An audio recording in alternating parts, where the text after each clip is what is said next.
Assalamualaikum warahmatullahi wabarakatuh. Waalaikumsalam Waalaikumsalam warahmatullahi warahmatullahi wabarakatuh. Alhamdulillahirrabbilalamin. Mari kita bersyukur atas ruang webinar yang mempertemukan kita dalam keadaan sehat walafiat. Ya.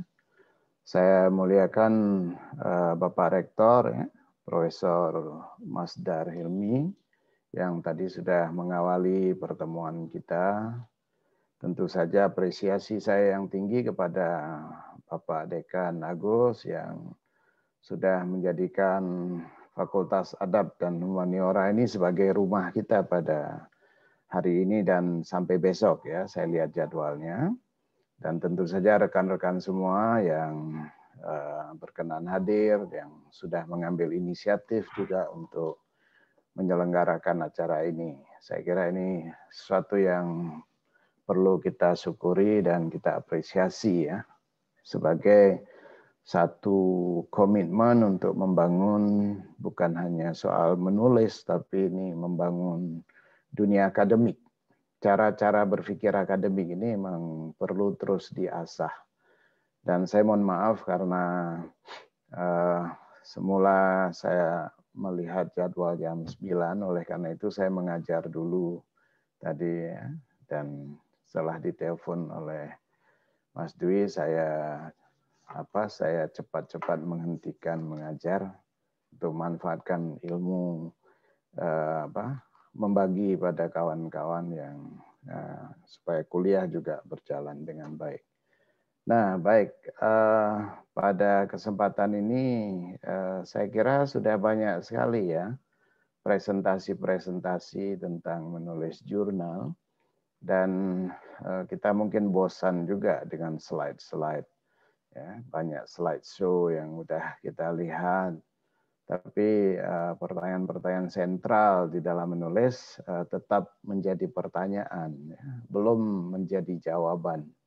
Nah, oleh karena itu saya pada kesempatan ini nanti saya membuka lebih banyak ruang ya, untuk bersifat konsultatif, artinya kawan-kawan yang punya kesulitan apa ya di dalam menulis, saya yakin ini teman-teman sudah pada menulis, menemukan kesulitan-kesulitan, mungkin juga sebagian sudah sangat terbiasa menulis. Oleh karena itu ini juga ruang kita untuk sharing ya, untuk berbagi pengalaman supaya pengalaman-pengalaman individual itu menjadi pengalaman kolektif gitu ya. Membagi itu penting sekali. Jadi bukan sekedar orang yang punya, tapi juga orang-orang yang sedang belajar itu juga perlu membagi. Setiap kita punya pengalaman masing-masing yang saya kira akan memperkaya pengalaman kita. Jadi jadikan pengalaman itu, pengetahuan itu sebagai milik kolektif, ya, bukan milik individual.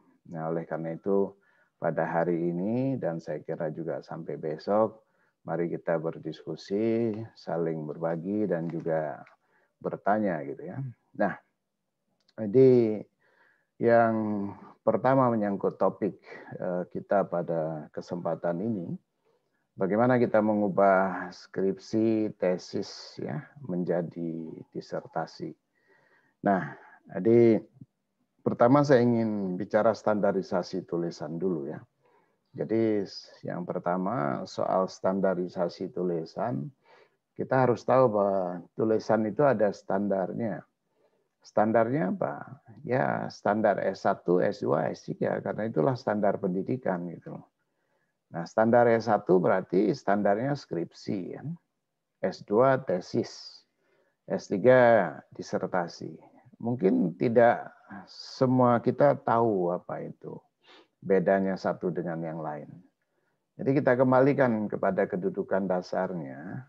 Yang namanya skripsi itu kan deskripsi. Nah, kenapa disebut dia skripsi? Karena ada deskripsinya. Ada D-nya di depan, deskripsi. Nah, jadi karya deskriptif. Ya. Itu S1 karya deskriptif. Nah, kemudian S2 yang disebut sebagai tesis. Itu karena ada hipotesis. Ya. Jadi nggak disebut tesis kalau tidak ada hipotesis. Artinya apa? Tesis itu haruslah dia mengandung dua variabel minimal ya. Nah, itulah yang disebut hipotesis. Jadi kalau dia satu variabel itu S1 deskriptif. Deskriptif itu satu variabel. Tapi kalau dia tesis, hipotesis dia dua variabel. Nah, di sini yang membedakan S1 S2. Nah, S3 apa? S3 itu disertasi atau disebut PhD tesis. Nah, jadi dalam bahasa resminya itu disebut PhD tesis. Tesis apa? Tesis filosofis. Nah, apa bedanya dengan tesis S2? Karena PhD tesis itu dia multivariabel, ya, multivariabel. Jadi kalau kita pakai statistik, dia multivariate analysis seperti SEM misalnya, kita pakai SEM. Tapi kalau kita kualitatif, ya berarti analisis-analisis interpretif, kontekstual, hermeneutics, ya, untuk melihat bagaimana bekerjanya berbagai variabel atas satu peristiwa atau satu fakta atau satu fenomena. Nah, itulah yang membedakan. Nah, ketika kita membedakan satu dengan yang lain, standar S1, S2, S3 itu, maka di mana sebenarnya khasnya, ciri khas dari tulisan-tulisan S1, S2, S3? Ya, ciri khasnya karena kalau tulisan S1 dia pada pertanyaan penelitian. Pertanyaan penelitian. Dan itu nampak juga di judul ya. Judul penelitian kita udah tahu. Ini tentang upacara bersih desa di Jawa Timur gitu. Ya. Jadi upacara bersih desa di Sidoarjo misalnya. Atau ya pertumbuhan atau perkembangan industri di Tanggulangin misalnya. Jadi kehidupan masyarakat di Lumpur Lapindo itu adalah pertanyaan-pertanyaan S1. Jadi apa? Pertanyaannya adalah pertanyaan apa? Kalau S2 pertanyaannya bagaimana? Bagaimana implementasi kebijakan penggantian rugi ya, akibat lumpur lapindo itu S2. Bagaimana implementasi kebijakan moderasi beragama. Nah, itu S2. Jadi S2 itu pertanyaannya bagaimana? Menggunakan kata bagaimana. Nah, jadi kalau S3, kalau kita mau nulis sesuatu yang bersifat S3, jiwa dari tulisan kita itu adalah mengapa. Ya. Jadi diusahakan derajat dari tulisan kita itu diangkat dari derajat S2 ke S3. Ya. Nah, kita nggak bicara S1 karena apa? Karena dunia akademik itu, dunia S1 itu dunia yang mengkonversi ya. Mengkonversi dunia awam ke dalam dunia akademik sehingga seseorang mendapatkan kesarjanaan. Tapi kita ini dunia dosen. Ya. Dunia dosen artinya penelitian-penelitian yang dilakukan oleh dosen itu harus menjadi penelitian advance, bukan penelitian-penelitian biasa. Ya. Artinya bukan penelitian S1. Jadi jangan sekali-sekali dosen membuat penelitian S1, karena nggak tahu bedanya S1, S2, S3. Jadi penelitian kita penelitian S2. Ya. Penelitian S2. Kita semua boleh melakukan penelitian S2 dan S3. Nah, jadi sebaiknya memang dalam tulisan kita ada mengandung pertanyaan mengapa. Ya. Mengandung pertanyaan mengapa. Ini satu yang penting sekali. Nah, jadi dengan standarisasi semacam itu, maka ya, yang perlu kita lihat apa? Jadi waktu kita menulis, kita jaga rumusan pertanyaan itu. Pertanyaan-pertanyaan itu kita jaga rumusannya.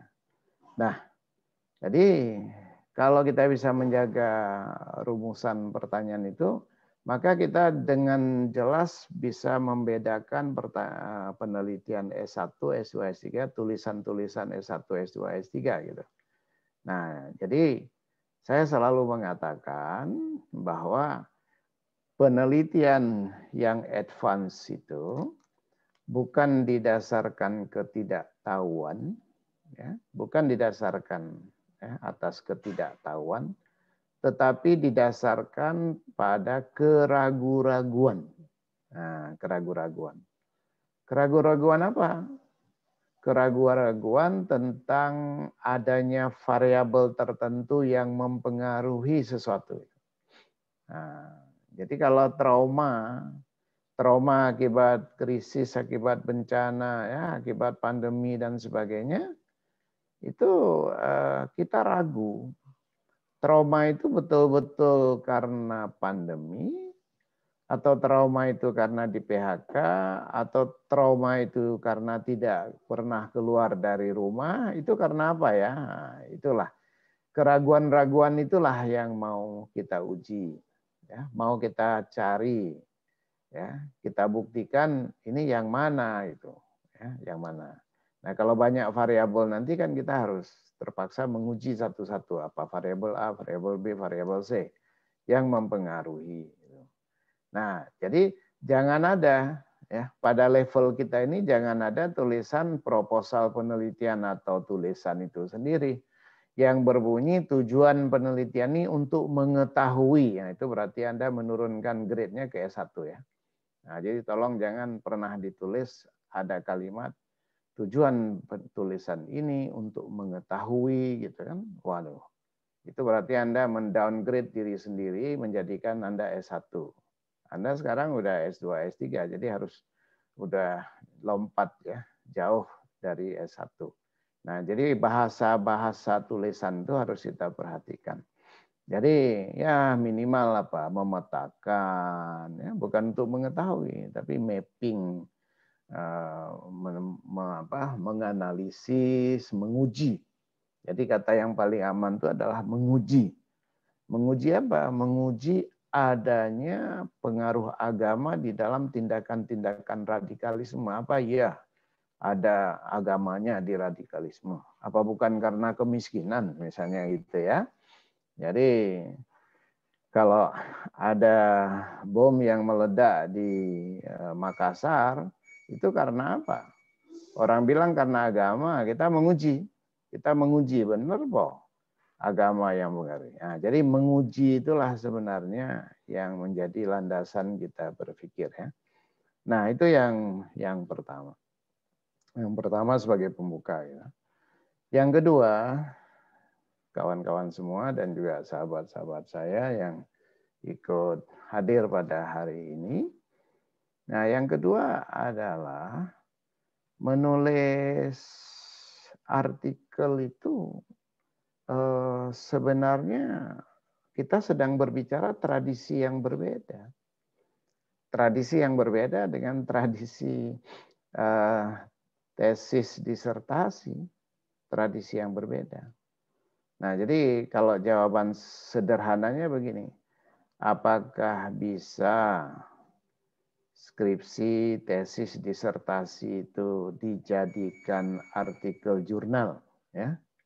Nah, jawab kalau pertanyaan sederhananya begitu, jawab sederhananya ora iso. Nah, itu.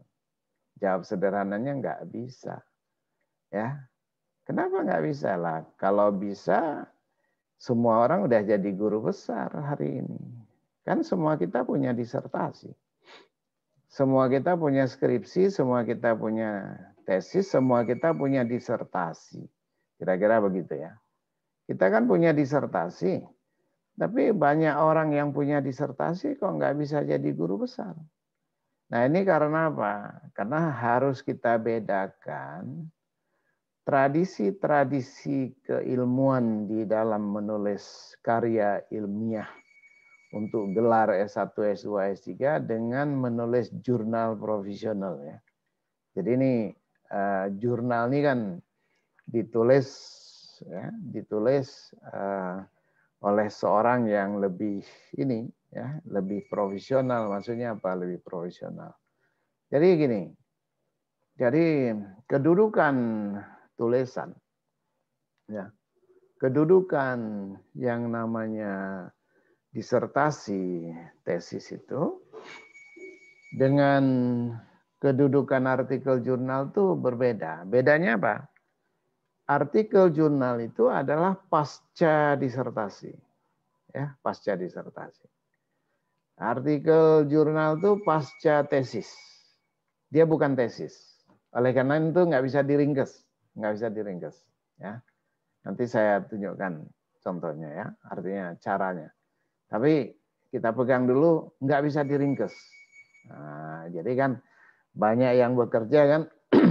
Jadi banyak yang bekerja itu gini bekerja itu. Bekerja bab 3 dari disertasinya atau tesisnya itu dijadikan satu artikel, bab 4 dijadikan satu artikel, bab 5 dijadikan satu artikel. Itu pada dasarnya nggak berhasil gitu.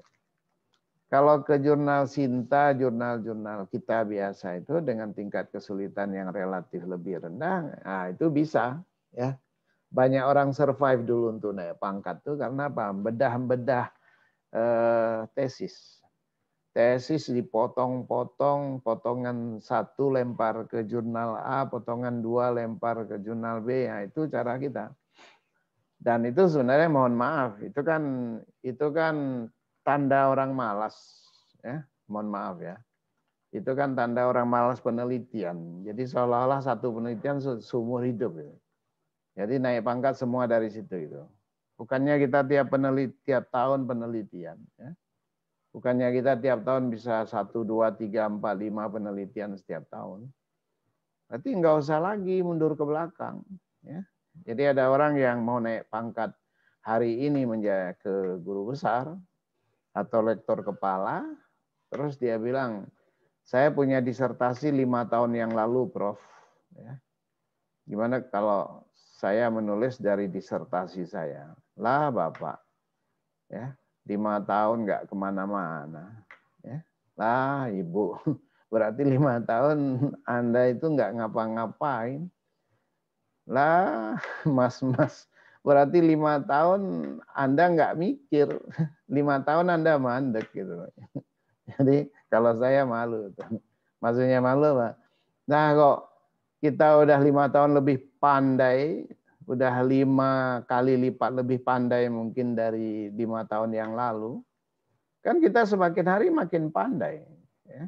Makin tahun makin pandai. Setiap ulang tahun kita refleksi apa yang tambah dari diri saya. Selain tambah hutang, tambah apa ya? Yang itu. Nah, kan itu kita refleksi gitu ya. Kita refleksi. Oh, tambah kawan, tambah ilmu, tambah banyak yang kita tulis, tambah banyak penelitian. Nah, harus begitu, harus begitu. Ini kesulitan-kesulitan kita menulis karena kita suka sekali kembali ke belakang. Ya, kembali ke belakang. Saya mengatakan di banyak kesempatan di Kemenak, di mana-mana. Saya mengatakan begini, mengapa judul penelitian kita sejak kita diangkat jadi PNS, sejak kita diangkat jadi dosen, sampai menjelang pensiun, judulnya masih itu aja. Coba lihat itu. Nah ini yang muda-muda tolong diperhatikan ya. Anda yang baru diangkat terutama, baru jadi dosen. Ya. Jadi jangan sampai Anda 10 tahun dari sekarang ini, nanti Anda lihat judul penelitian, judul tulisan, kok sama ya dengan 10 tahun yang lalu. Nah, jangan sampai seperti itu ya. Jadi ini evaluatif dulu ya, evaluatif dulu karena ini penting sekali untuk fondasi kita menulis. Nah, jadi oleh karena itu jangan meringkas disertasi, jangan meringkas tesis, jangan meringkas apalagi skripsi gitu. Jadi apa yang dilakukan? Jadikan mereka itu semua sebagai sumber pengetahuan. Ya, jangan dipotong-potong, diringkes-ringkes. Jadikan sumur. Dalam bahasa saya dijadikan sumur. Jadikan sumur untuk apa? Jadikan sumur untuk ditimba. Ya. Jadi ditimba secukupnya. Ditimba sesuai dengan apa yang kita tulis, ya, apa yang kita tulis. Ya. Nah, jadi apa? Jadi saya punya contoh yang sederhana, tapi menurut saya bisa jadi contoh ya, karena contoh ini sederhana, jadi mudah dipahami. Satu ketika, seorang kawan saya dari Banten, dari UIN Banten, berdiskusi. Bagaimana caranya atau apa yang bisa ditulis, gitu ya? Apa yang bisa ditulis? Terus kita diskusilah disertasi beliau ini yang bicara tentang majelis taklim. Nah, jadi majelis taklim itu sebagai sebagai ruang di mana kaum perempuan itu belajar agama ya. Nah, tempat perempuan belajar agama, pengajian dan sebagainya itu. Nah, ini disertasi tentang pendidikan agama dan sebagainya. Nah, waktu kita lihat disertasi, kita jadikan disertasi itu sebagai sebagai sumur. Ya. Nah, bersama Bu Umdah Hasanah dari UIN Banten sana, itu kita jadikan sumur disertasi itu, kita timba data-datanya, kita ambil. Data-data dalam disertasi kita ambil. Disertasinya tidak disentuh sama sekali. Datanya diambil, terus ditulis sebuah tulisan apa? Ditulis sebuah tulisan itu Women Doing Politics. Jadi bukan lagi soal pendidikan agama. Tapi dari disertasi itu membuat kita bisa belajar bahwa sesungguhnya yang namanya majelis taklim itu bukan sekedar tempat belajar agama. Bukan sekedar kumpul-kumpul arisan gitu ya. Bukan sekedar tempat jualan. Ya. Tapi itu adalah ruang politik. Di mana kaum perempuan mengorganisir dirinya untuk terlibat di dalam gerakan-gerakan sosial kemanusiaan. Nah, jadi itu ruang politik. Gitu. Nah, lahirlah sebuah tulisan ya dari disertasi, dia menjadi satu disertasi, satu tulisan dengan judul Women Doing Politics, Majelis Taklim, gitu ya. Jadi kasusnya Majelis Taklim. Tapi kita bicara bagaimana perempuan ya belajar politik, mengorganisir dirinya dan kelompoknya untuk gerakan-gerakan kemanusiaan dan sebagainya gitu.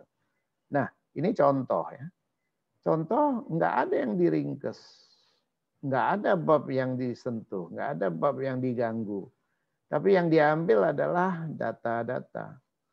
Ya, data-data dari disertasi itu diambil. Nah, jadi poin saya adalah jangan pernah meringkas disertasi karena nanti bisa juga dianggap menduplikasi gitu ya. Dan itu bisa dianggap juga plagiat, self plagiat gitu ya. Nah, jadi self plagiarism. Nah, itu hindari untuk melakukan satu ringkasan atas disertasi, atas tesis. Nah, jadi tapi jadikan dia sumber. Yang diambil bukan kalimat-kalimat kita, bukan pendapat-pendapat kita, ya, tapi yang diambil adalah data. Bahkan literatur macam-macam yang di situ, ya, kalau perlu tidak diambil. Karena apa? Enggak relevan lagi. Karena tadi kan bicara pendidikan, sekarang bicara politik. Nah, berarti data-data. Ya, data dasarnya, data sejarah majelis taklim. Kan bisa diambil. Anggotanya berapa jumlahnya, aktivitasnya apa saja. Nah, aktivitas itu ternyata ketika kita baca, ini bukan sekedar aktivitas pengajian, tapi aktivitas-aktivitas yang berlangsung di situ, itu adalah aktivitas-aktivitas politik. Nah, ini cara ya. Jadi cara untuk mengambilnya itu, untuk mengambilnya itu. Nah, yang ketiga adalah coba untuk bisa menggunakan data dari disertasi, dari tesis itu, ya, itu kita harus bikin kerangka tulisan, jangan Mbak pakai kerangka disertasi, kerangka tesis. Kita harus bikin kerangka tulisan gitu ya. Nah, jadi kerangka tulisan tuh yang penting sekali untuk kita bikin. Nah, bagaimana kerangka tulisan itu? Ya, mungkin saya bisa ini ya, bisa ini. Coba kita bikin sebuah kerangka tulisan. Kalau saya buka, saya buka layar lebar aja, biar bisa di ini. Jadi kita harus bikin sebuah kerangka tulisan supaya apa? Supaya nanti disertasi itu datanya bisa kita ambil. Nah, kita bisa ambil kalau kita bikin sebuah ide. Jadi gini, jangan ambil ide dari disertasi dalam arti diduplikasi ide dari disertasi. Enggak. Kita bikin ide baru ya. Jadi kita bikin ide baru. Jadi harus punya ide baru untuk menulis tapi bahannya disertasi ya. Ini yang harus kita ini ya, yang harus kita coba ya. Jadi ya, mari kita ambil contoh ya. Ya, saya misalnya tertarik. Saya tertarik salah satunya dalam studi anak ya. Jadi ya, anak, gender, ya, miskinan misalnya gitu ya. Saya tertarik. Ini akhir-akhir ini masalah anak penting sekali ya dalam dunia pendidikan terutama ya. Nah, jadi saya tertarik anak-anak yang sering kita abaikan ya. Jadi saya tulislah ya, judulnya Making Space ya, for misalnya kita bilang for the voiceless. Jadi gimana kita making space for the voiceless? Jadi membuat ruang pada orang-orang yang nggak bicara gitu ya, atau yang kurang bicara. Nah, jadi inilah kita bicara tentang anak. Saya mau nulis tentang children in the time of COVID-19. Nah, jadi children di COVID-19 ini. Nah, jadi kita mau nulis sebuah tulisan. Jadi kita cari idenya. Kita cari ide sebuah tulisan, terus karena disertasi kita tentang anak gitu misalnya ya, ini contoh. Tapi gini, yang paling penting dari menulis artikel jurnal itu adalah ide dasarnya. Kalau yang namanya menulis disertasi itu kan menulis sebuah persoalan besar, gitu. Persoalan besar. Tapi menulis artikel jurnal itu persoalan kecil. The best journal articles itu adalah the articles ya, consist only one idea gitu. Jadi artikel yang one idea, one issue itu the best journal article. Nah, jadi kalau begitu yang pertama, cara kita menulis yang pertama itu ya, kita jawab dulu. Apa yang terjadi? Ya, kita jawab sebuah pertanyaan, apa yang terjadi? Jadi Anda kalau menulis, ya, coba cara semacam ini. Apa yang sedang terjadi? Oh, yang terjadi adalah, ya, telah terjadi, apa? Kita bilang pengabaian suara anak, ya, dalam pendidikan selama pandemi. Nah, jadi suara anak itu diabaikan, ya, tidak direken. Jadi anak-anak ini tidak direken. Jadi kalau kita mau menulis tentang ini, ya kita tulis saja yang pertama. Apa yang kita tulis? Wujud dari pengabaian itu apa? Karena kita tulis kan, jadi telah terjadi pengabaian suara anak. Nah, jadi wujud dari pengabaian suara anak itu apa gitu? Apa wujudnya? Nah, inilah yang kita tulis. Yang kita tulis. Yang kedua, kita jadi ini kalau menulis yang ini yang sering saya bilang deskriptif ya. Deskriptif. Nah, kemudian yang kedua yang perlu kita tulis adalah ya, pertanyaan mengapa? Yang saya bilang tadi, mengapa ya, terjadi? Nah, ini yang kita bilang pengabaian suara anak. Mengapa terjadi? Kok bisa terjadi gitu? Kalau yang pertama, pengabaiannya itu apa? Seperti apa pengabaian? Kalau kita bilang pengabaian seperti apa? Nah, yang ketiga, kita bertanya, ya, bagaimana tadi, ya, pengabaian suara anak berimplikasi pada ya, kehidupan anak. Nah, kehidupan ini bisa dalam pendidikan, emosional, ya bisa kita ini. Nah, jadi di sini yang penting di sini adalah berimplikasi. Jadi Anda perhatikan ininya ya, perhatikan huruf besarnya itu. Nah, di sini kritis, ya, karena di sini kita mencari, ini tadi kan kritis ya, karena di atas deskriptif, jadi di sini kritis kita mencari faktor.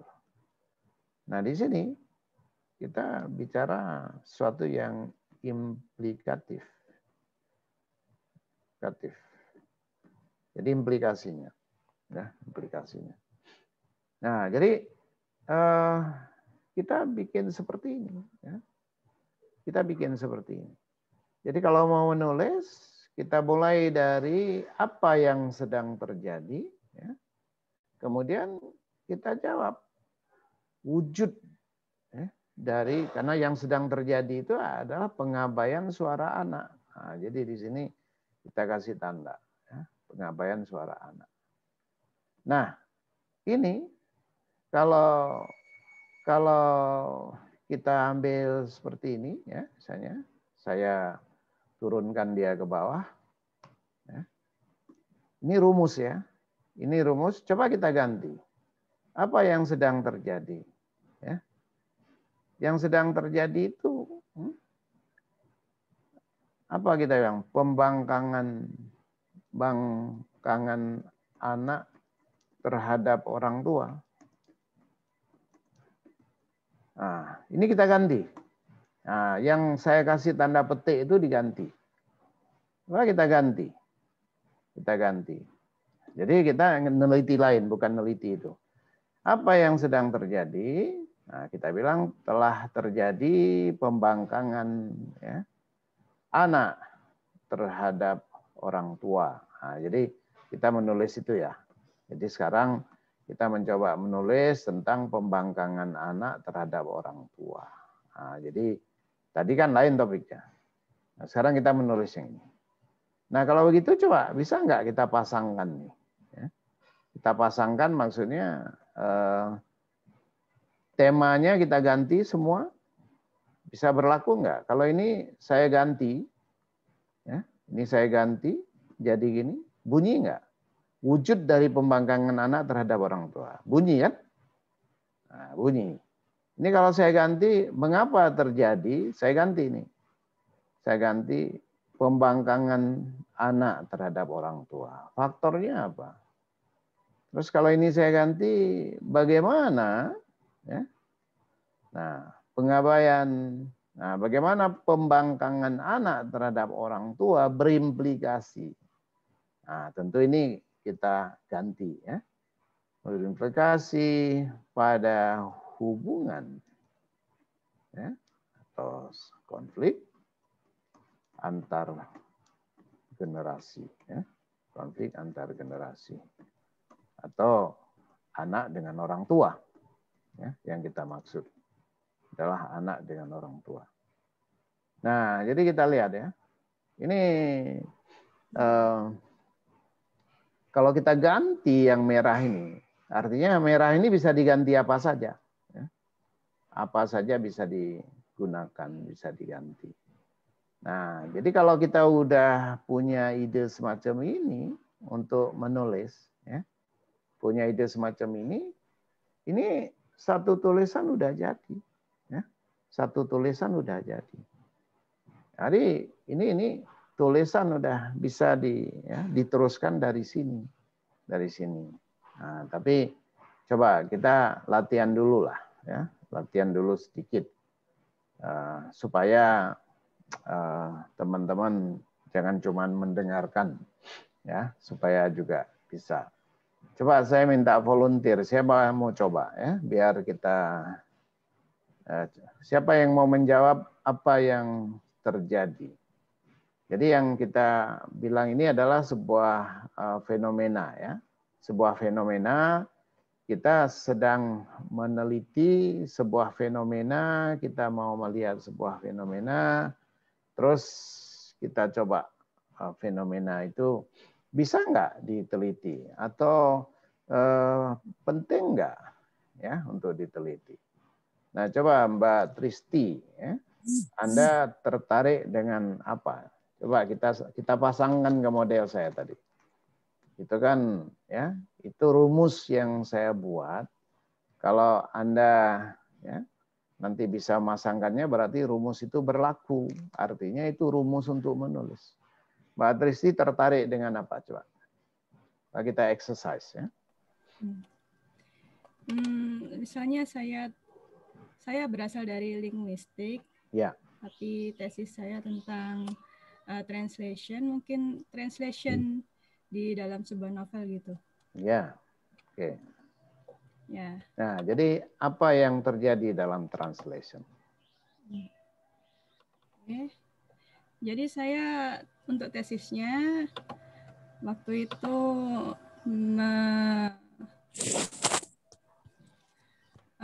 meneliti tentang penerjemahan bahasa atau istilah-istilah yang vulgar gitu, Pak. Jadi diantaranya ada istilah yang ketika diterjemahkan ke dalam bahasa Inggris kehilangan unsur kevulgarannya. Iya, gitu. Ya. Jadi itu kan yang terjadi adalah hilangnya karakter asli bahasa dalam proses penerjemahan kan? Iya. Nah, jadi coba kita uji ya. Jadi itu adalah satu penelitian yang menarik. Ya. Mari kita uji tadi yang disampaikan oleh ya, Mbak Tristi tadi ya. Jadi coba kita ambil ini lagi ya. Kita buat di sini sebagai pengujian telah terjadi ya. Jadi apa yang terjadi? Kehilangan. Kehilangan. Ya, betul. Ya. Terjadi. Jadi maknanya sudah berbeda. Kehilangan ya makna asli bahasa atau istilah ya. Ya, dalam proses penerjemahan. Nah, jadi inilah yang menjadi isu penelitian kita. Bahwa dalam proses penerjemahan itu dia berisiko untuk hilangnya mana asli. Kalau begitu, coba ini saya ganti, bunyi enggak? Ini ganti semua. Wujud dari kehilangan makna asli bahasa dalam proses penerjemahan. Bisa ya? Jadi bunyi ya? Bisa, ya. Bunyi.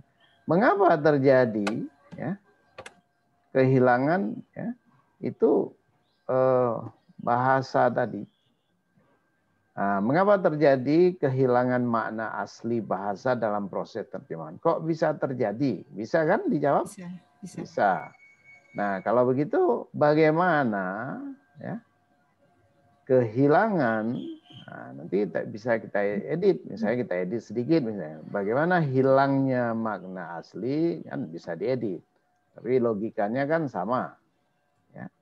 Nah, bagaimana hilangnya makna asli bahasa dalam proses penerjemahan berimplikasi ya pada tujuan ya, semula ditulisnya suatu karya ya. Nah, ditulisnya suatu karya. Nah, kita edit. Nah, bisa ya? Bisa. Nah, jadi tesisnya Mbak Tristi jangan lagi diringkes bab 3, bab 4 atau bab 5. Tapi tesisnya dibiarkan saja tapi kemudian ditulis baru sebuah artikel. Ya. Jadi artikel, ditulis baru. Jadi artikel baru. Dan bahkan mungkin tidak ada sama sekali urusannya dengan tesis. Untuk menghindari kita melakukan plagiat, menghindari kita terperangkap pada ilmu itu aja. Ya, ulama itu artinya rumus saya menulis ini itu bisa dipasangkan. Ya. Coba satu lagi, siapa yang laki-laki yang mau volunteer, yang mau coba ya. Coba lagi ya. Ini oleh-oleh dibawa pulang nanti ditulis nanti ya. Terima kasih, Pak. Nah, siapa yang mau coba? Itu lagi. Jadi Mbak Tristi nanti teruskan ya tulisannya ya. Ya. Nah, teruskan jadikan artikel tuh. Nah, nanti 1 hari selesai tuh. Udah ada semua kan? Nah, tinggal distrukturkan dengan. Nanti saya tunjukkan ya struktur menulisnya. Siapa lagi yang mau coba? Ya. Nah, ini yang mau coba. Ini orang Jawa Timur ternyata pemalu ya. Saya pikir orang Jogja pemalu-pemalu. Rupanya Jawa Timur. Ya. Pemalu-pemalu. Jadi. Ya. Monggo Bapak Ibu. Ya, siapa yang mau coba satu? Jangan ditunjuk lah. Ya. Saya boleh, Prof? Siapa itu? Cut Naufi. Kesetaraan gender laki-laki. Ya. Boleh satu lagi, boleh perempuan. Satu perempuan, satu laki-laki lagi. Siapa tadi? Silakan. Saya, Prof. Ya, silakan. Saya sekarang sedang meneliti mengenai kesediaan keusahaan sosial di kalangan pelajar. Kesediaan. Wirausaha sosial. Aha. Sebab kita melihat mereka memberi pengetahuan tentang wirausaha, tetapi belum adanya kesiapan dari segi wirausaha sosial. Ya. Jadi social entrepreneurship-nya tidak ada ya? Betul, Prof. Jadi kalau begitu, yang terjadi adalah ketidaksiapan atau ketidaktersediaan. Jadi ketidaksiapan sebenarnya ya, individu kan itu. Betul, Pak. Jadi kalau begitu kita coba pasang aja. Kita coba pasang di sini ya kasusnya. Ya, kita copy aja ini ya untuk tulis. Jadi ini rumus ya, rumus menulis yang membuat siapapun boleh menulis bisa. Nah, apa yang sedang terjadi? Telah terjadi ketidaksiapan ya. Siapan ya. Apa? Wirausaha atau kewirausahaan? Wirausaha. Jadi orang atau karakter yang mau kita bicarakan? Orang. Orang ya. Jadi ketidaksiapan wirausaha sosial ya. Dalam apa itu? Dalam kalangan pelajar universitas. Di kalangan pelajar perguruan tinggi. Oh ya, di kalangan mahasiswa ya? Ya, betul. Oke.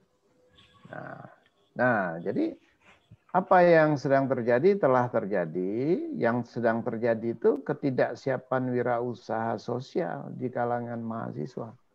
Nah, jadi ini bukan ini aja ya. Jadi artinya wirausaha itu bukan soal ekonomi aja, tapi juga sosial, ya, seperti social intelligence dan sebagainya. Nah, jadi kalau kita mau buat seperti ini, coba kita uji saja ya. Kita uji, ya. Nah, ini kita masukkan ke sini wujud dari ya, ketidaksiapan itu apa? Nah, nanti dideskripsikan wujudnya. Ya, apa saja yang menjadi wujud dari ketidaksiapan itu. Nah, jadi misalnya tidak ada orientasi moral, misalnya.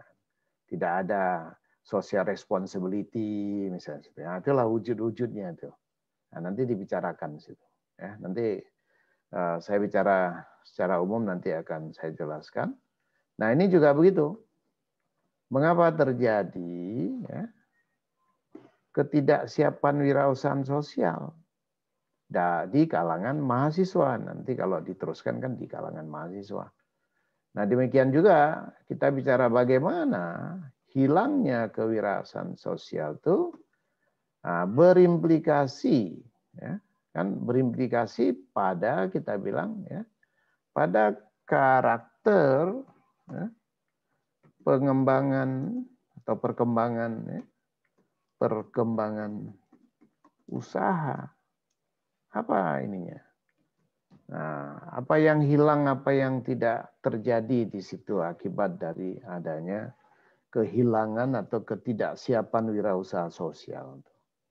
Nah, jadi artinya ini rumus yang bisa kita pakai. Ya. Jadi rumus ini bisa kita pakai. Nah, jadi ada laki-laki satu ya, yang mau mencoba. Ya. Silakan. Terima kasih, Prof. Ya, sama-sama. Silakan. Ada yang mau coba, ya? Monggo bapak-bapaknya. Ya lah, laki-laki ini sembunyi ternyata. Nggak ada yang kelihatan wajahnya nih laki-laki. Ya. Saya boleh Kelihatan gambarnya, boleh, boleh. Ya. Boleh. Ya. Nah, silakan.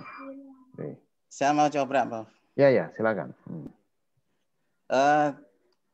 Turunnya tingkat kesejahteraan ekonomi keluarga masa pandemi.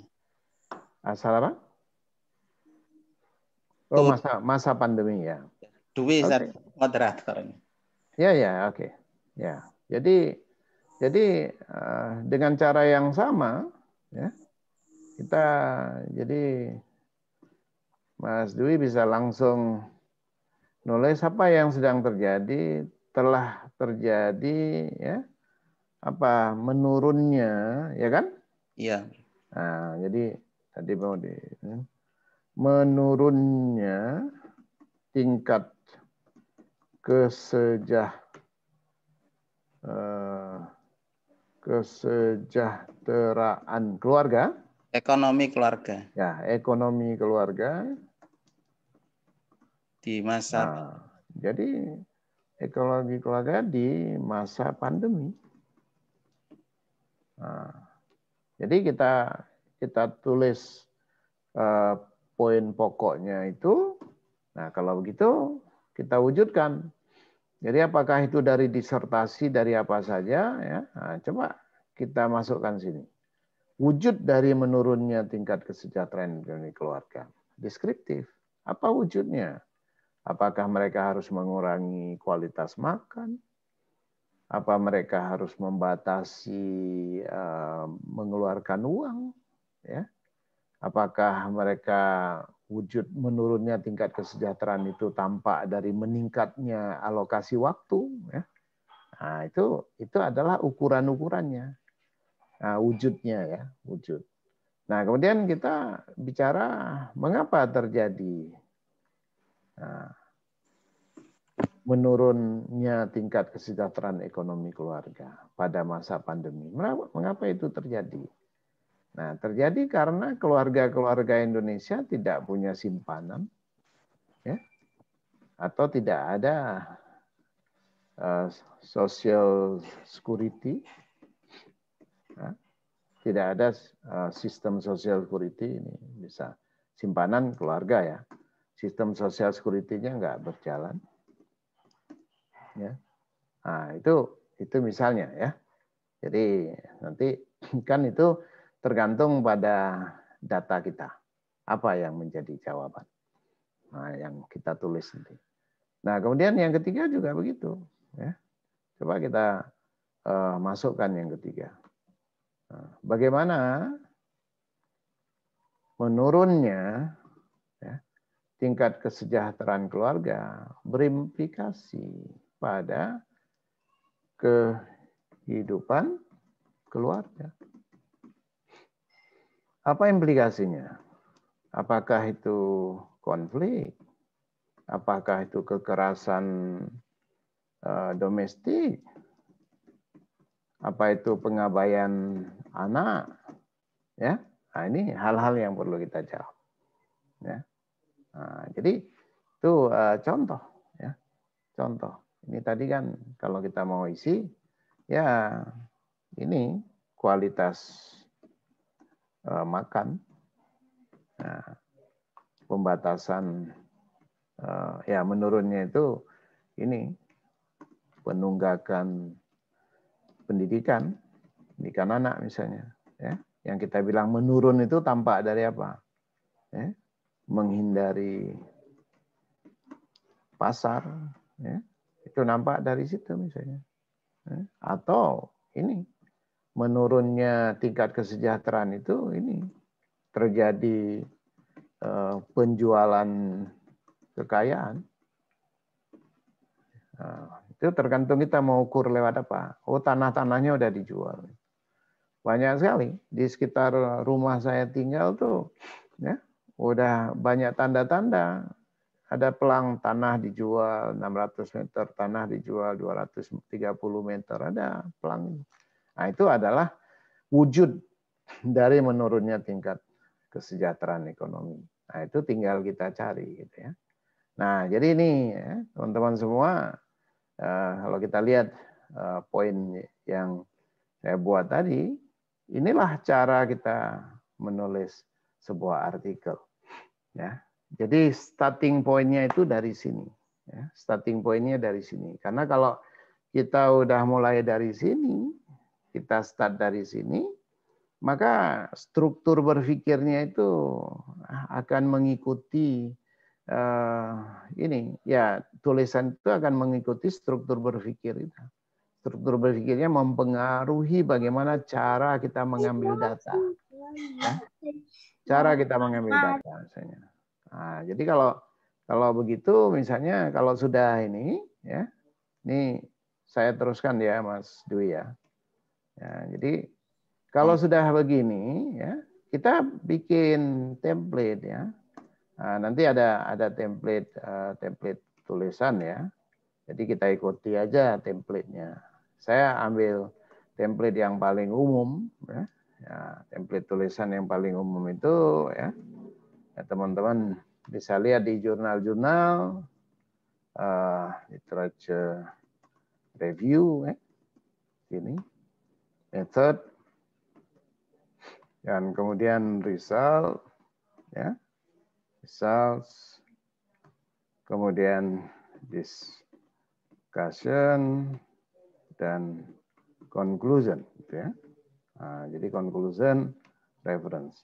Jadi dari yang tadi itu references, nah, dari yang tadi ditulis itu ini menjadi modal, menjadi modal, nah, menjadi modal untuk kita menulis. Nah, jadi modalnya ya coba kita lihat ya, bisa apa dengan cara itu. Nah, jadi tadi ini kita tulis yang pertama itu kita menulis tentang fakta sosial. Nah, jadi kita menulis fakta sosial.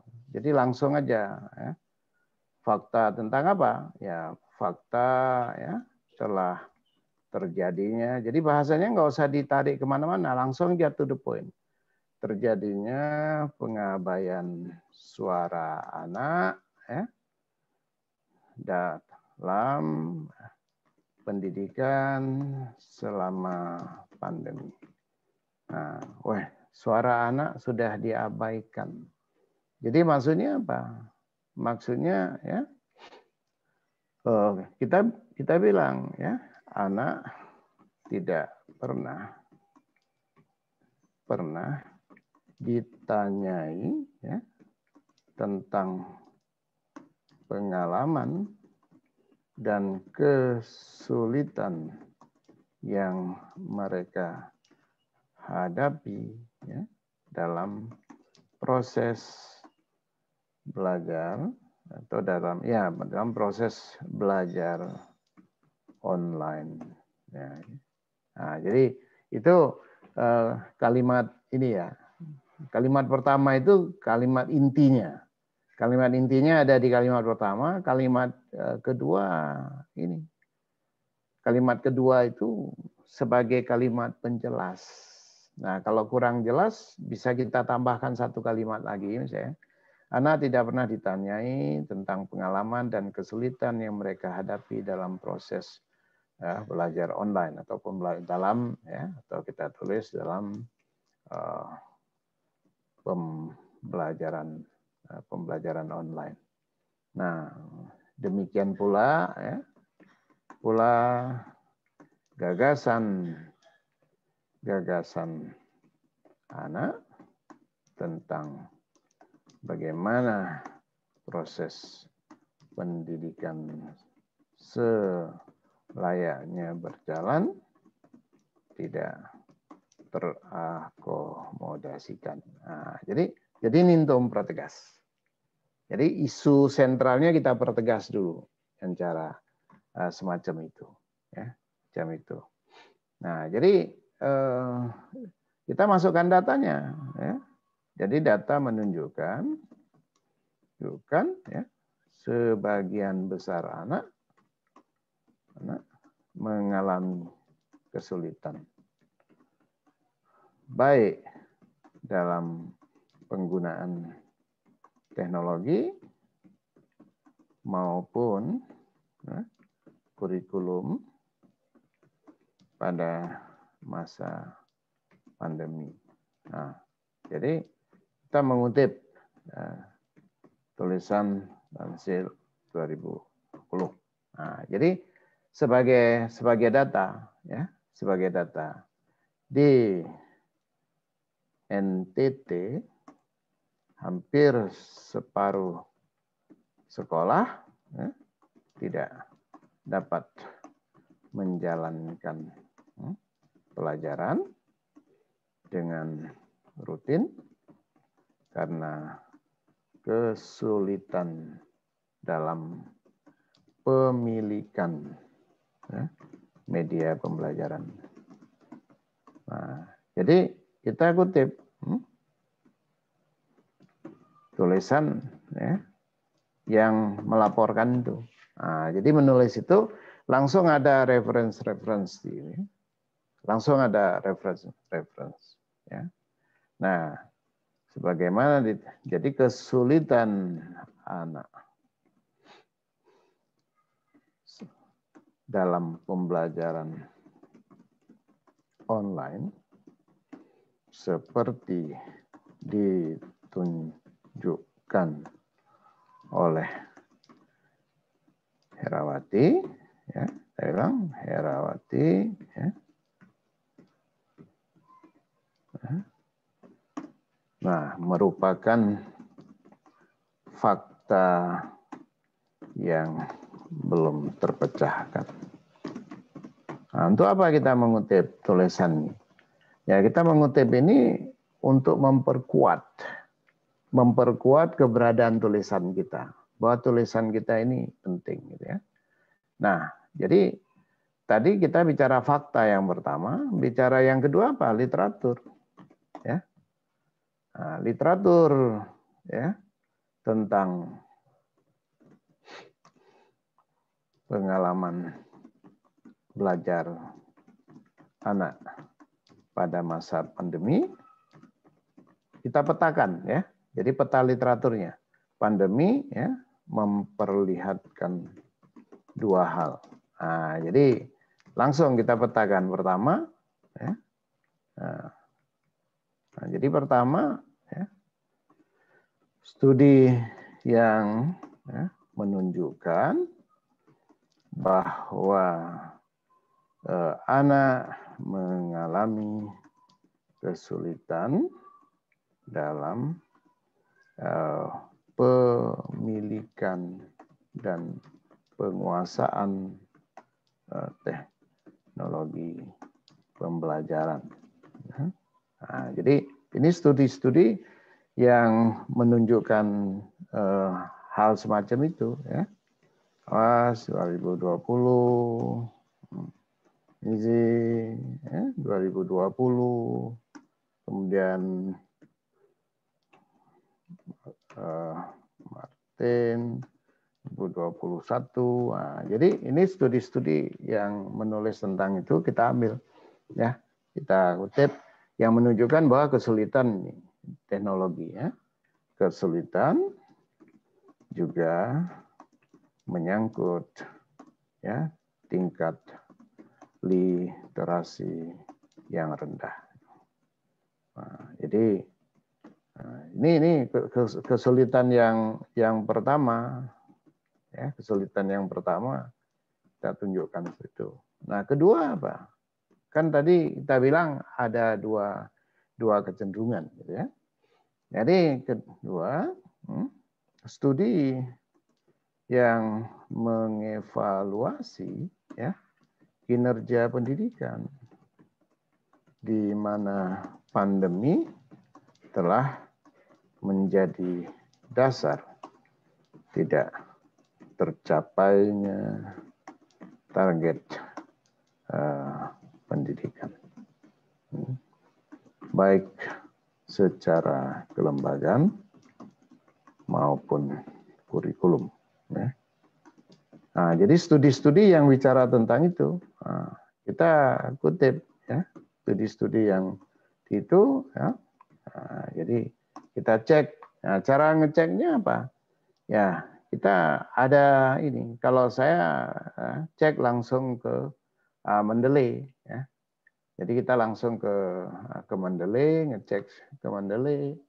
Nah, jadi bisa cepat. Nah, kalau teman-teman nggak biasa pakai Mendeley, bisa pakai Google Scholar, ya.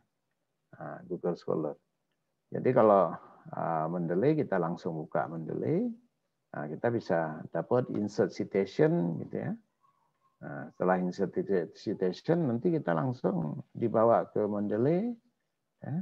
Nah, kita langsung mendapatkan di sini ini tulisan-tulisan yang relevan. Nah, jadi kalau saya buka Mendeley-nya ini di sini tidak kelihatan, ya. Jadi harus di-share. Terus jadi nanti saya kalau lihat ini, ya. Jadi saya kalau dibuka Mendeley-nya itu bisa dilihat di sini.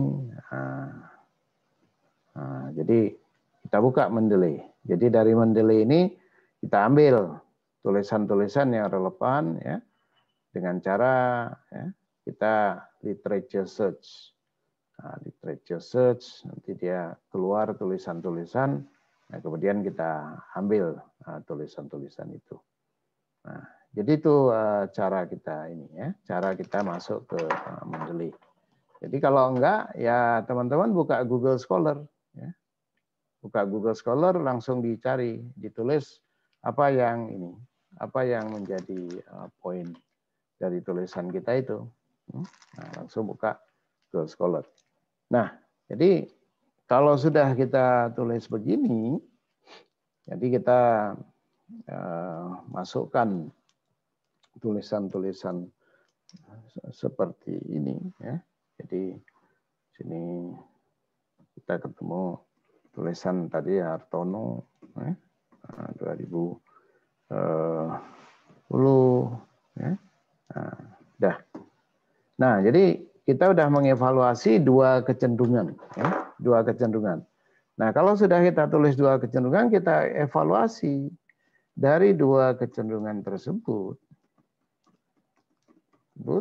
Kita bilang, ya, hampir tidak ada studi yang, ya, melihat kesulitan yang dialami anak-anak dalam pembelajaran, yang melihat kesulitan itu dari perspektif anak. Ya, anak, pendapat anak, pandangan dan pendapat anak telah diabaikan dalam literatur yang ada. Nah, jadi ini kita tulis di paragraf yang kedua. Ya. Kemudian paragraf yang ketiga itu adalah tujuan. Nah, ini tolong dilihat-lihat ya. Jadi tujuan tulisan ini melengkapi kekurangan dari studi-studi yang ada dengan apa? Nah, jadi dengan mengakomodasikan ya, perspektif anak ya, dalam pembelajaran selama pandemi. Nah, jadi kita bilang ya, pengalaman dan kesulitan anak dipetakan secara seksama. Ini untuk penjelasan. Jadi kalimat kedua itu selalu harus dimaksudkan untuk menjelaskan kalimat pertama. Kalimat pertama harus dimaksudkan sebagai kalimat utama, ya, sebagai pembuka. Nah, kemudian kita rumuskan sejalan dengan itu. Nah, coba lihat nih ya. 3 pertanyaan dapat dirumuskan. Nah, jadi kita ambil, ya, ingat tadi ya. Tadi kita kan dah punya 3 pertanyaan. Nah, tinggal kita ambil 3 pertanyaan ini. Nah, 3 pertanyaan ini kita ambil ya, karena kita mau bicara ya, tentang pengabaian tadi, kita ambil 3 pertanyaan. Nah, 3 pertanyaan itu kita bawalah ke sini. Ya, kita bawa ke sini. Yang kita bilang 3 pertanyaan, kita bawa ke sini. Nah, apa kita tulis di sini. Nah, sejalan dengan itu 3 pertanyaan dapat dirumuskan. Nah, kita rumuskan satu, ya. Tanya bagaimana wujud dari pengabaian ya, suara anak dalam pembelajaran selama pandemi. Nah, sudah, ya. Jadi itu pertanyaan pertama kita ambil. Kemudian kita tulis pertanyaan yang kedua. Nah, pertanyaan yang kedua, mengapa terjadi pengabaian anak ya, dalam pembelajaran selama pandemi? Nah, jadi ini pertanyaan yang kedua. Nah, pertanyaan yang ketiganya, nah, kita bertanya tentang ya, nah, tadi ini 1-3 ya, 1-3. Kita kembalikan dulu 1-3. Nah, ABC. Nah, kita tanya bagaimana pengabaian suara anak tadi itu? Nah, bagaimana pengabaian suara anak berimplikasi ya, pada kehidupan anak. Nah, jadi itulah tujuannya, ya, tujuannya. Ya. Nah, jawaban atas ini kita tutup gitu ya, jawaban atas ketiga pertanyaan tersebut dimaksudkan untuk menjelaskan bagaimana ya, pengabaian suara anak telah menjadi dasar bagi perkembangan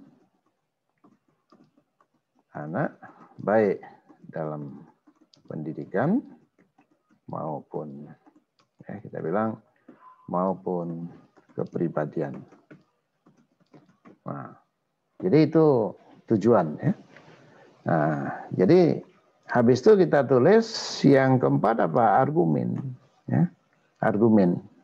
Nah, saya bilang tulisan ini didasarkan pada suatu argumen bahwa ya, pengabaian terhadap anak dalam pendidikan ya, mengakar pada ideologi dan budaya di mana anak ditempatkan. Anak pada dasarnya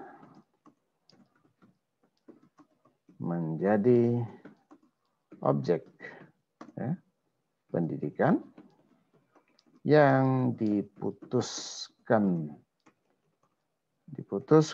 sepihak oleh kebijakan sekolah ya, tanpa mengikut sertakan perspektif anak. Ya. Anak tidak membuat pilihan atas setiap keputusan pendidikan. Sebaliknya, anak diposisikan sebagai pihak yang menerima keputusan. Nah, jadi ini kita jadikan landasan argumen ya, pada saat yang sama ya, secara kebudayaan ya kan, anak, nah kita jelaskan secara kebudayaan anak menempati posisi ya, subordinat. Nah, jadi kita jelaskan ini argumen, ya, argumen dari tulisan kita. Nah, kalau sudah kita tulis argumen, 4 paragraf ini sudah cukup ya, sudah cukup untuk ini. Nah, jadi kalau studi literaturnya, studi literatur kita bertumpu pada, jadi kalau dibilang literatur itu dia dasarnya pada konsep ya. Jadi tolong dilihat, ini studi literatur di dalam disertasi, tesis sama artikel itu berbeda ya. Nah, jadi di sini apa ya? Jadi kita bilang pendidikan pada masa pandemi. Nah, kemudian apa yang konsep yang utama kita bicarakan? Ya, pembelajaran online. Ya. Nah, kemudian baru kita bicara konsep anak ya dalam pembelajaran online. Nah, ini 3 konsep yang paling pokok ya, yang harus kita bicarakan satu persatu. Nah, kemudian metode ya. Nah, metode nanti kita buat metode, tapi supaya kita nggak lupa, coba kita lihat. Ini sudah ada. Jadi kunci dari tulisan kita itu ada di bagian introduction ya. Bagian introduction ini kunci. Nah, terutama tujuan tadi. Nah, cara menuliskannya, coba kita ambil tujuan ini. Tujuan tadi kan ada 3. Nah, jadi ada 3. Kita ambil yang 3 tujuan ini. Kita copy paste, kita bawa kemana? Tujuan ini kita bawa ke Rizal. Karena inti dari penelitian kita itu ada di bagian Rizal ini. Ya. Nanti tadi yang contoh-contoh yang udah kita bicarakan kawan-kawan yang lain tadi, ya, dicoba ya. Jadi dicoba, nah ini kita bawa ke sini ya. Kita bawa ke sini Rizalnya. Nah kemudian ini jadi 42 begini, ya. Nah, itu sengaja C-nya nggak saya hilangkan ya, supaya teman-teman ingat. Ya. Itu adalah bagian dari tadi. Nah, jadi pertanyaan-pertanyaan yang ya, pertanyaan penelitian tadi yang kita konstruksikan di depan, dia menjadi inti untuk dijawab di bagian hasil penelitian. Nah, jadi pertanyaan-pertanyaannya nggak sama caranya dengan disertasi tadi. Jadi udah kita ubah tradisi menulisnya udah berbeda gitu ya. Nah, jadi ini coba kita ini supaya kita bisa menulis, kita harus cari data. Nah, jadi kita strukturkan dulu datanya. Nah, kita bikin strukturnya. Nah, di sini nanti kita isi data. Ya, kita isi data. Nah, coba kita isi data di sini nanti, nah, sehingga ya, kita bisa masukkan data-data yang relevan. Nah, ini tadi kan yang pertama kita bicara wujud ya. Kita bicara wujud. Apa wujudnya? Ya, jadi kalau wujud dari pengabaian ini kita lihat ya. Jadi anak itu diabaikan, suaranya itu suara anak tentang apa yang diabaikan? Suara anak tentang ruang belajar. Jadi anak itu kan melihat sebenarnya rumah bukan ruang belajar. Ya. Rumah itu bukan ruang, ya, bukan ruang untuk belajar. Nah, jadi kita ini ya. Jadi rumah ya dia bukan ruang belajar bagi anak. Nah, jadi biar gampang lihatnya. Jadi saya ini ya. Saya buat seperti ini aja. Ini tentang diringkas saja ya. Jadi suara anak tentang ruang belajar. Di mana menurut dia kita lihat nanti apakah rumah dianggap sebagai ruang belajar. Suasananya berbeda. Ini kita harus dengar suara anak tentang itu. Tapi juga ya. Jadi suara tentang ya, sekolah itu sama dengan masalah interaksi. Ada hubungannya dengan ini pertemanan. Bukan sekedar belajar dengan guru, tapi ini ruang pertemanan, dia membangun kepribadian dan sebagainya. Nah, itu yang harus kita lihat. Suara anak ya, itu tentang ya, sekolah sebagai apa?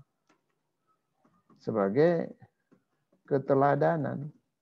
Tempat dia belajar sesuatu. Guru yang dia idolakan, ya, di situ penting sekali untuk kepribadian anak. Nah, ini hal-hal yang perlu ini ya, yang perlu kita jelaskan. Nah, kalau mengapa terjadi pengabaian anak, ya kita tulis ya, pengabaian ini alasannya apa? Ya karena yang pertama kita coba uji pendidikan itu kan, ya itu sebagai ideologi. Pendidikan dia ideologi. Ideologi apa? Pendidikan itu ideologinya ideologi negara. Ya, ideologi. Makanya dalam pendidikan itu ada bela negara, karena dia ideologi. Pancasila dan sebagainya sangat ideologis. Ya.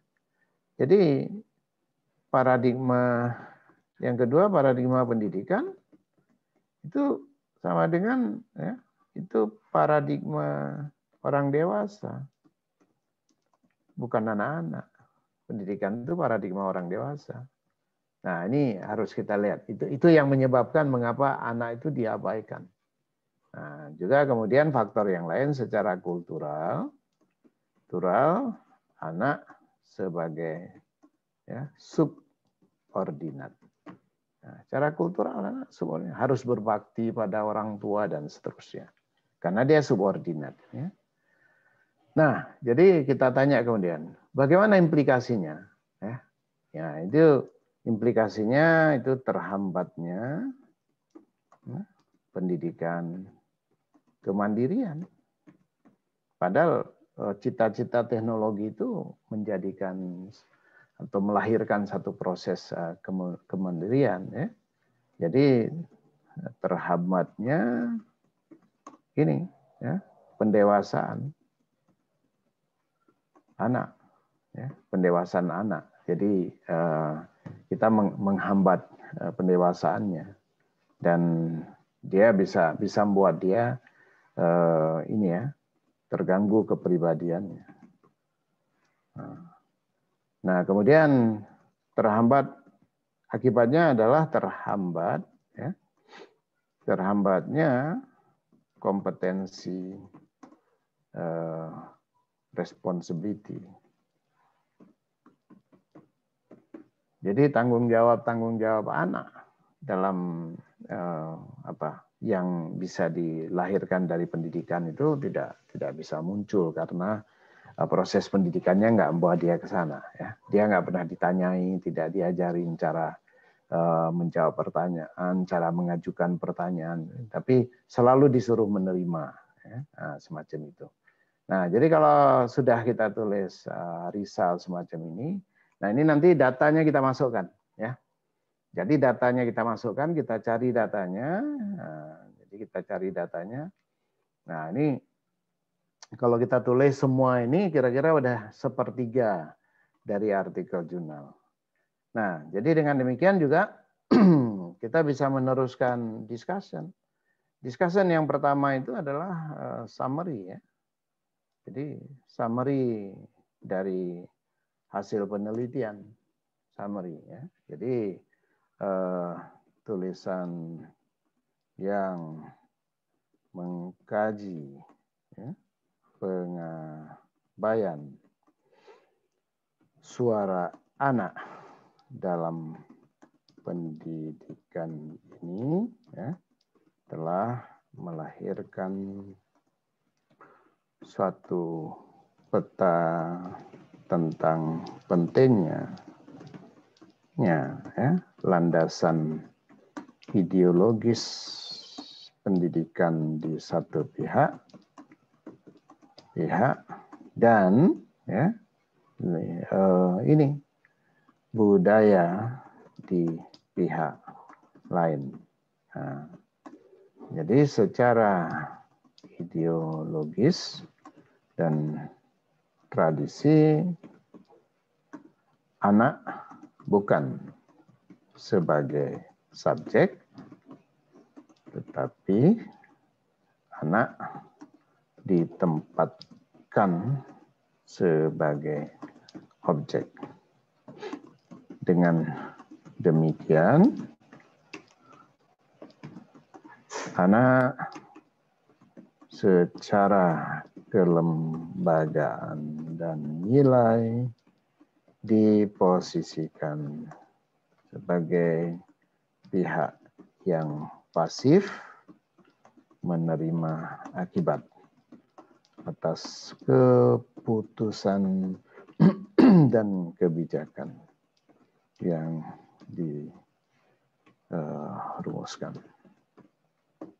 Dalam pendidikan, kita jelaskan selama pandemi, kesulitan anak dilihat dari perspektif orang tua, sehingga pemecahan masalah tidak mencapai sasaran. Ya. Idealisme anak tidak dapat didengar karena saluran komunikasi yang memungkinkan anak menyampaikan pikiran dan keluhan mereka tidak tersedia. Nah, inilah hasil penelitian kita, ya. Jadi dia tidak tersedia. Jadi kita menunjukkan itu sebagai apa? Sebagai summary dari hasil penelitian. Kenapa kita tulis summary? Ya, supaya si pembaca ingat kembali apa yang dari depan tadi sedang kita bicarakan. Nah, yang kedua kita tulis refleksi. Ya. Nah, kita bilang, ya, hasil penelitian ini memperlihatkan, ya, apa pengabaian anak, suara anak mengakar dalam kebudayaan masyarakat. Anak distrukturkan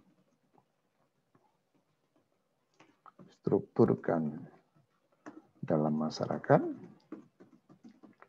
sebagai anggota yang pasif, yang justru menjadi objek dari setiap keputusan dan kebijakan ya, yang umumnya dilakukan oleh orang tua. Nah, wacana kultural yang ya, terbangun dalam kehidupan sehari-hari, sebagaimana konsep bakti anak, Kamtiningsih, ya, 1996. Nah, kita ambil studinya wacana kultural yang terbangun dalam kehidupan sehari-hari, di mana konsep bakti anak ya, telah mereproduksi kedudukan anak sebagai objek dan kelompok pasif. Nah, kita bilang itu ya. Pada saat yang sama, perlakuan terhadap anak dengan mengabaikan suara mereka ya, menyebabkan imajinasi tentang pemecahan masalah pendidikan menjadi berisiko.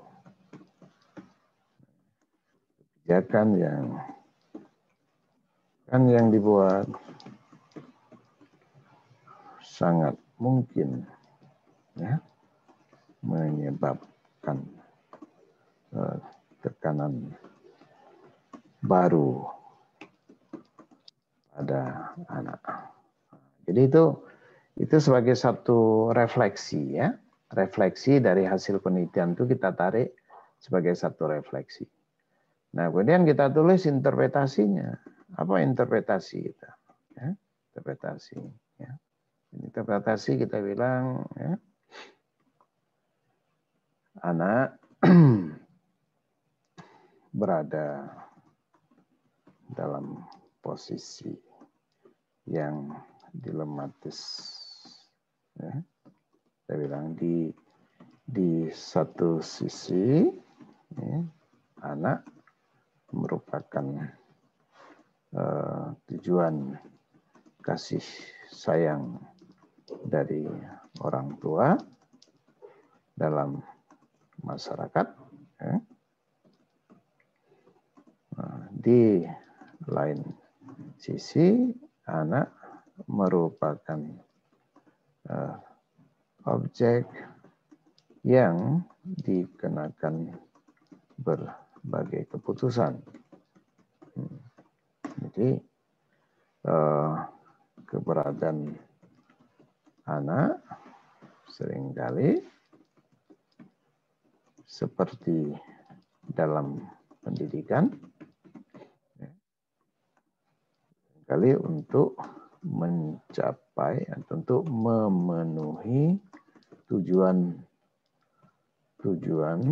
atau hasrat dari orang tua. Ya. Karena dalam pendidikan ya, tidak menjalankan proses pendidikan atas pilihan mereka sendiri. Ya. Nah, Jadi kita interpretasikan. Jadi dalam konteks positioning ya, anak dalam pendidikan semacam ini berisiko menyebabkan pendidikan tidak dapat menjadi alat atau proses yang mentransformasikan. Ya. Jadi kita bilang proses yang mentransformasikan individu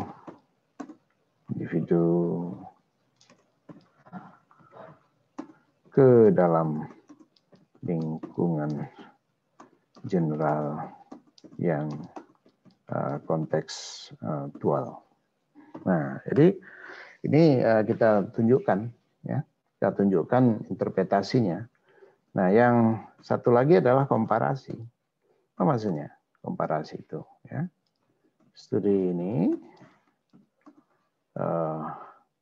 memberikan pengertian yang mendalam tentang bagaimana ya, perkembangan anak dalam dunia pendidikan ya, dengan mengabaikan perspektif anak sendiri. Ya. Dimensi kajian ini merupakan sesuatu yang diabaikan dalam penelitian akibat suatu kecenderungan penelitian yang ada lebih bersifat objektif.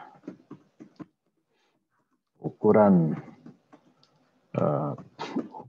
keberhasilan dan kinerja telah menjadi arus utama di dalam melihat status pendidikan.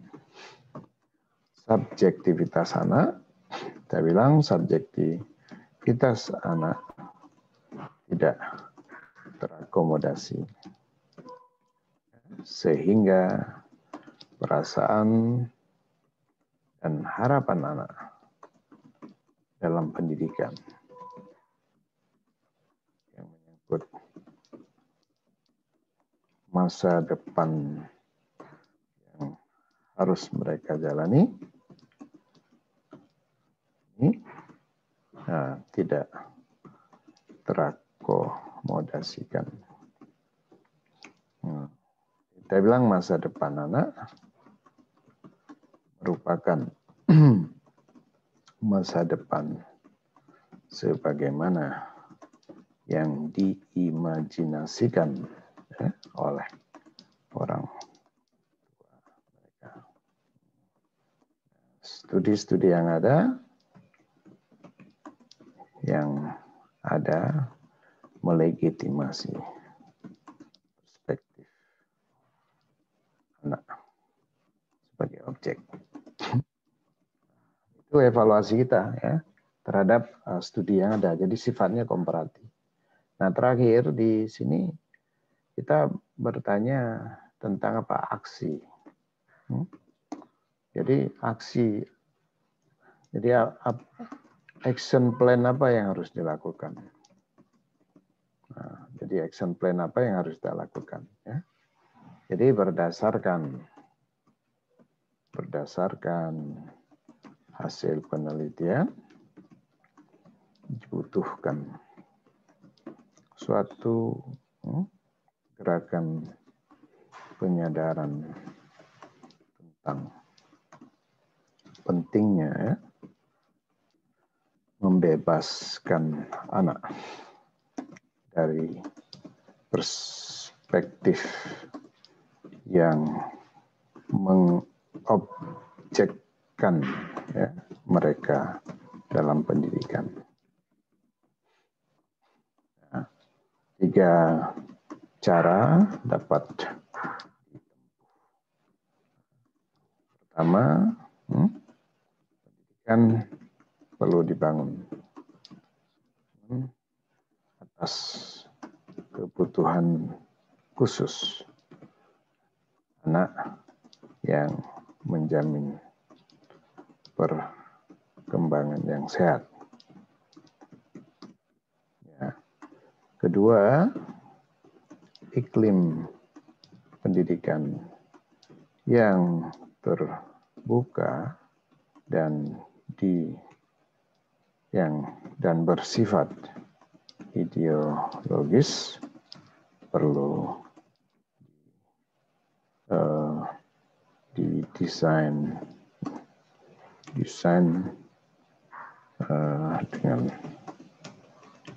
dengan seksama.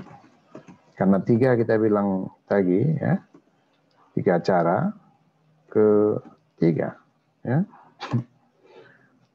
reorientasi pendidikan pada dimensi non material dan spiritual agar kualitas pendidikan dapat sejalan dengan misi pembangunan kualitas sumber daya manusia.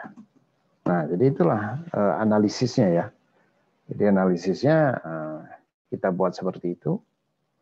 Jadi tulisan bisa ditulis dengan cara itu. Jadi kalau kita lihat tadi modalnya, ini modalnya 3 hal ini.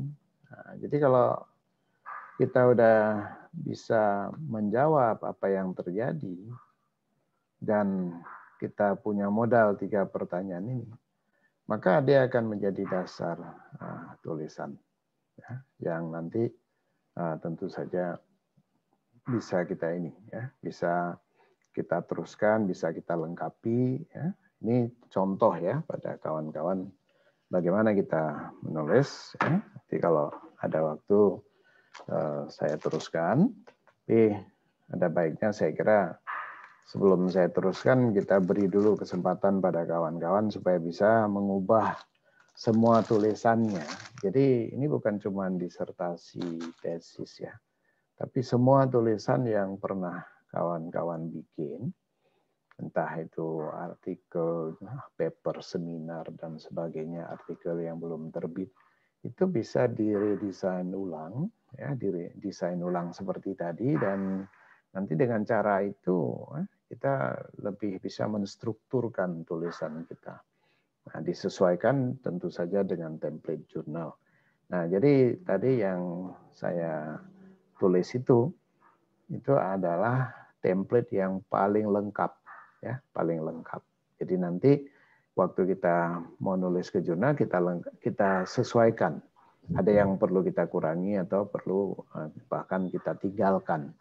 Karena itu yang tadi saya tunjukkan template IMRED plus ya, IMRED plus literature review. Jadi IMRED itu kan introduction, method, kemudian result dan discussion. Tapi ini saya sertakan juga literature review karena banyak jurnal yang membutuhkan literature review. Nah, beberapa jurnal memintanya bukan literature review tapi theoretical framework. Jadi bisa dibuat dengan cara yang berbeda. Tapi kembali lagi kalau kita bicara teori di dalam jurnal itu bukan seperti kita bicara dalam disertasi. Karena teori di jurnal itu diturunkan ke konsep. Ya. Jadi teori ke konsep, variabel-variabelnya itu ada di result. Ya. Nah, karena di result itu ada variabel dan indikator yang yang menjadi landasan untuk penarikan analisis dan seterusnya. Baik, Mas Dwi, mungkin kita buka dulu kesempatan pada kawan-kawan ya, kalau ada yang mau tanya.